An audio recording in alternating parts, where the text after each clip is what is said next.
Hi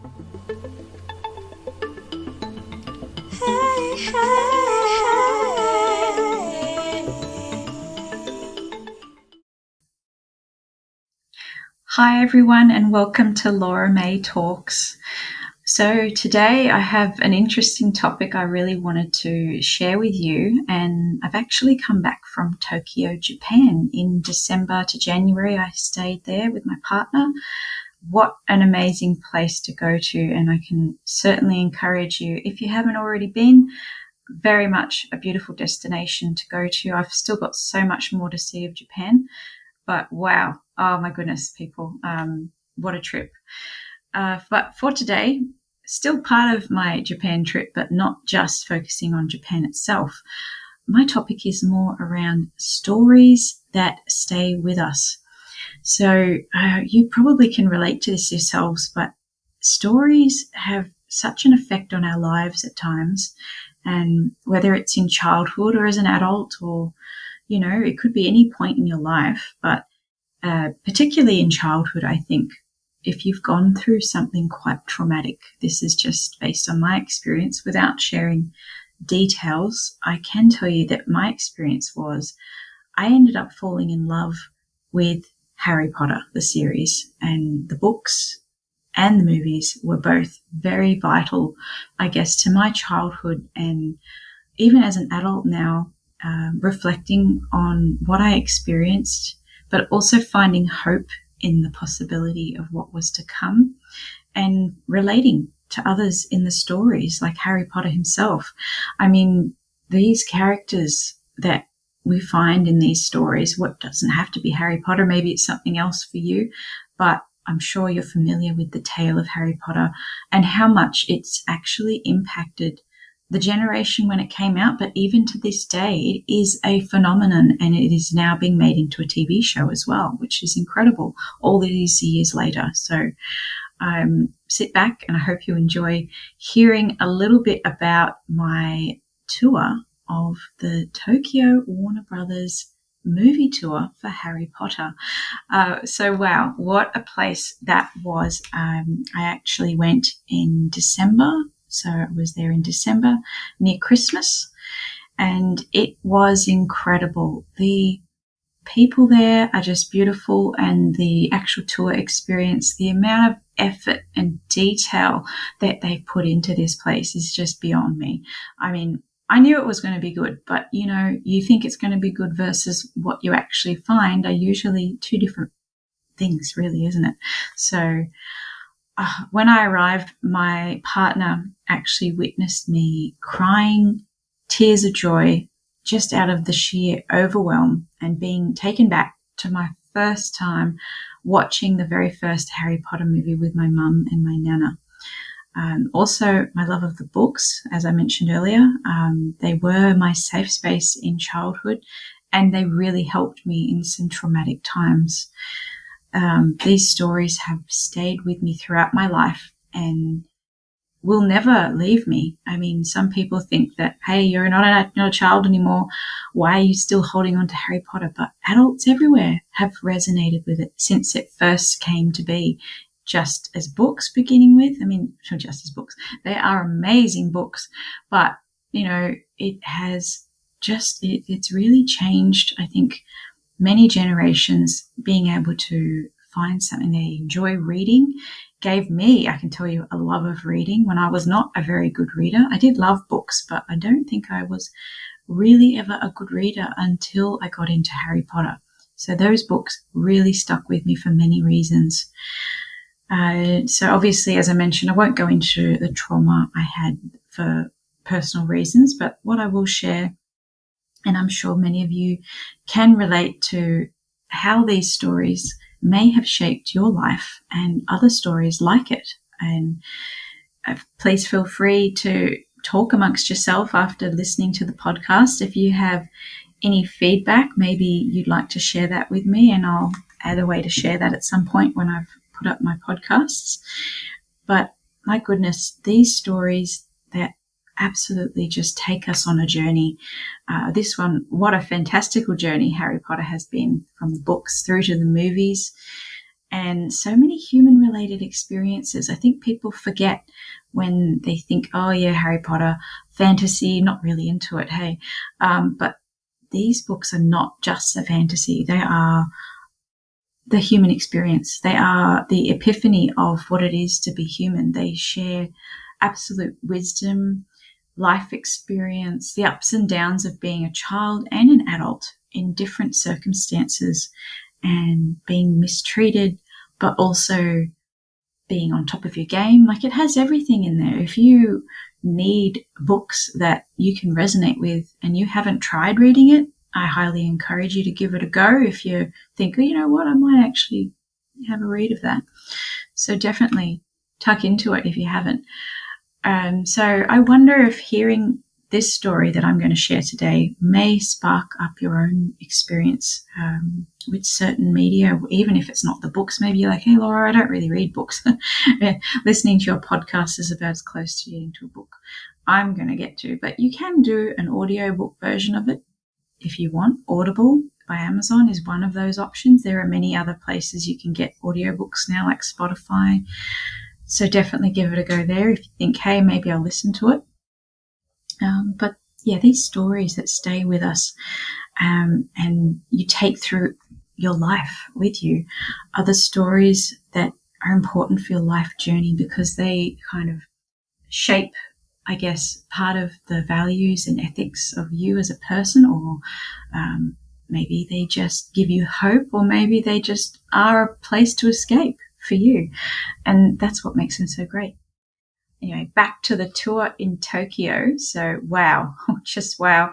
Honestly, as I mentioned, the detail and effort, the setup of the tour, that the narration of the tour was actually by, I don't actually know his name, unfortunately, but Japan's voice actor for Harry Potter was the narrator throughout this tour journey. So that was a fun experience. And whilst, yes, there is narration in Japanese, they have things in English, and you can, I think, get other things there in the tour to do with getting it in your own language. I'm not sure what languages are offered, so don't quote me on it. Go check it out on the website if you ever do decide to go check out that tour and you need a bit of help, or you've got relatives or friends who need help with understanding in another language. And my goodness, just it was a magical experience, as Ron would say, wicked. I've actually not experienced the tour or sets in London for the Harry Potter tour, so I can't really compare it to that. But I'm sure for those of you who have, this may help kind of give you a feel for what to expect in Tokyo versus London. One day, I hope to visit the London tour for sure. I know it would be amazing being the home place of Harry Potter. But Japan absolutely love it and have done an amazing job. So it is worth going to both, I think, if you ever get the chance. But certainly, I'm sure many of you would prefer to go to London for obvious reasons.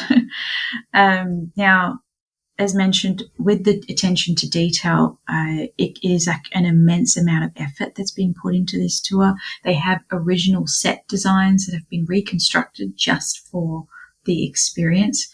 But also you can see some original set pieces and like outfits and things.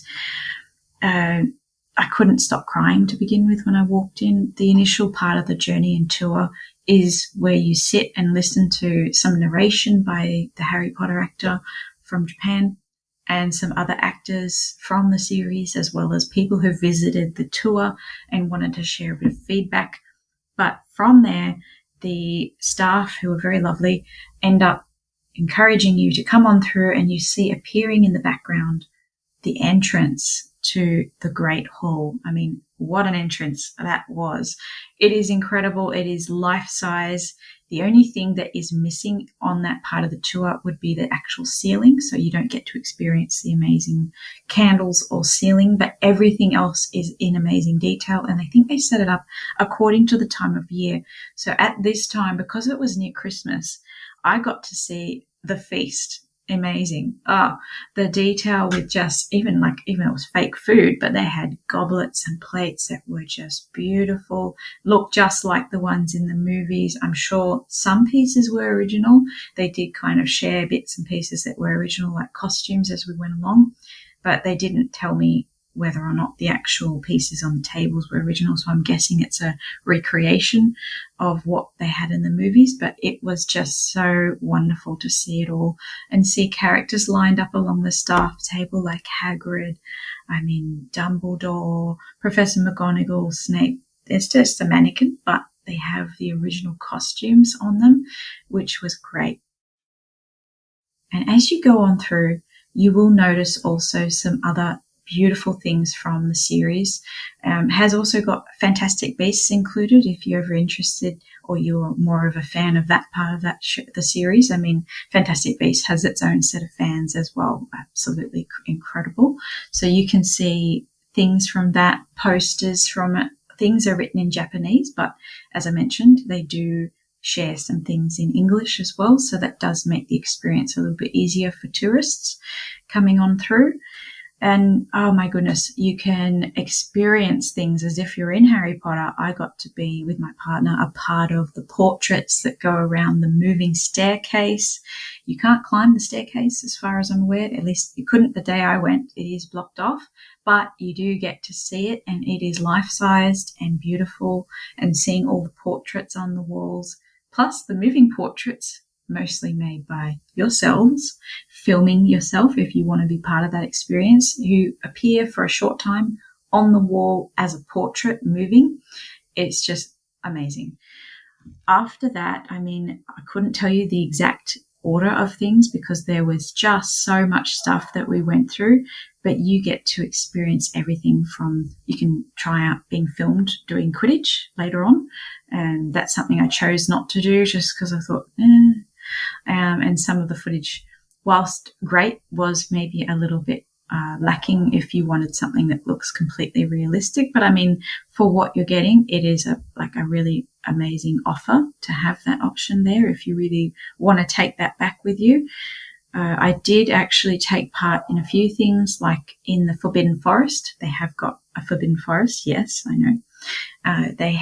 You can do the charm to actually get rid of the Dementors. So you would stand there and you would actually cast your Patronus, and if you got the action right, because it was a little bit difficult for me to get mine to appear because you had to circle your hand around this sensor and do your casting of the spell, and once you get it right, you might get any of the Patronus. I couldn't tell you. No, actually, yes, I got a phoenix. I really wanted to get an otter because I personally think that's my spirit animal. But hey, I'll take it. A phoenix is incredible. So yeah, phoenix is what I got.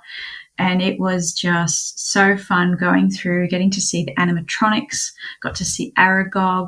They had a life-sized Hagrid and Hippogriff representing Buckbeak as well towards the entrance of the Forbidden Forest. They've got models of things like Tom Riddle or Voldemort with his snake Nagini around him in the centre where you're finding the bathrooms. If you're looking for a bathroom, I had to go running off partway through the tour. It's just such a long experience. You're going to be there, I promise you, you need at least 4 to 6 hours to explore this whole place. They've got a great cafe partway through where you can actually get some food and get house-themed meals. My partner and I actually got the Slytherin one, even though he thinks he's Ravenclaw. I think I'm Gryffindor. But I can tell you, if you like bangers and mash or sausages and mash, that was the dish that you get for Slytherin. And I don't know, we just didn't really think the other dishes looked as appetizing to us. But hey, you might like the other ones, so give them a try. You can get butterbeer. Yes, my friends, you can get butterbeer on this experience. And it's non-alcoholic though, so if you really wanted the alcoholic version, I'm sure there are other ways you could make your own or go to other places where they might have that. But you do get a take-home butterbeer cup, which I thought was incredible, and I will actually show it to you. So let me just get that for you.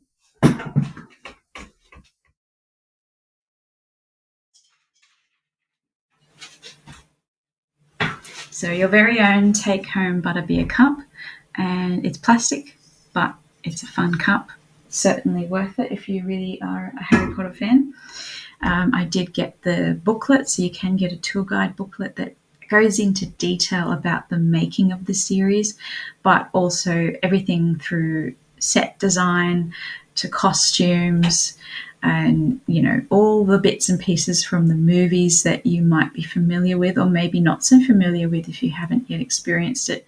But it is just a tour to remember for sure. And the music playing as you walk in will blow you away as you go on through. I think my favourite part of the experience that was interactive, aside from the portraits, would actually be when we got to experience the first Quidditch match that Harry takes part in and becomes seeker for Hogwarts, at the time Gryffindor team. I didn't get to sit in the stands for Gryffindor, which was really disappointing. But if you get there just in time, because people are lining up, you might get to be Gryffindor if you want to be Gryffindor, or you might end up like myself being a Slytherin, and you get to sit in the audience and pretend to be in the first match. And they actually take the footage from the first movie and edit it and add the audience into that footage. So you and your friends or whoever's there will become part of the footage, and you can film it on your way out. I don't know if you can actually order it. There might be a way to get a copy of it elsewhere, but I just filmed it with my phone. So whatever works for you, you can definitely enjoy that experience. And they prompt you, so you have people there telling you what actions to do as you're on set, being part of that first Quidditch match with Harry.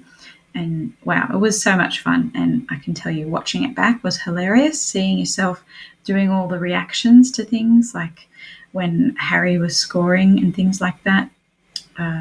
Not Harry, sorry.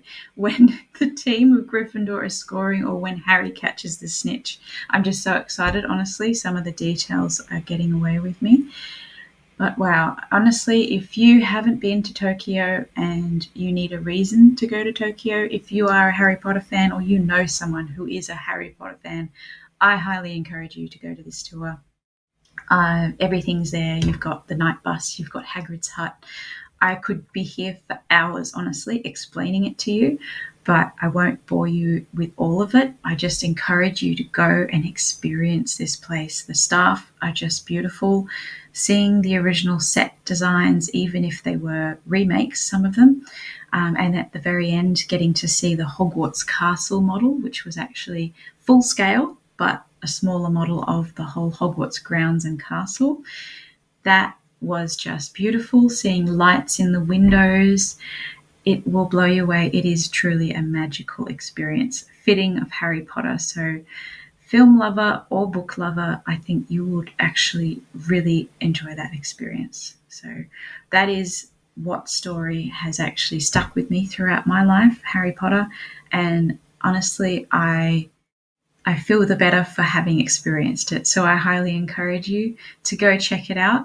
And perhaps in a future podcast, I might share a little bit about my Japan experience in other ways. But this one really stuck with me, everyone. And I hope you enjoyed hearing a little bit about my tour of the Warner Brothers Harry Potter experience in Tokyo. Until next time, take care. Thank you.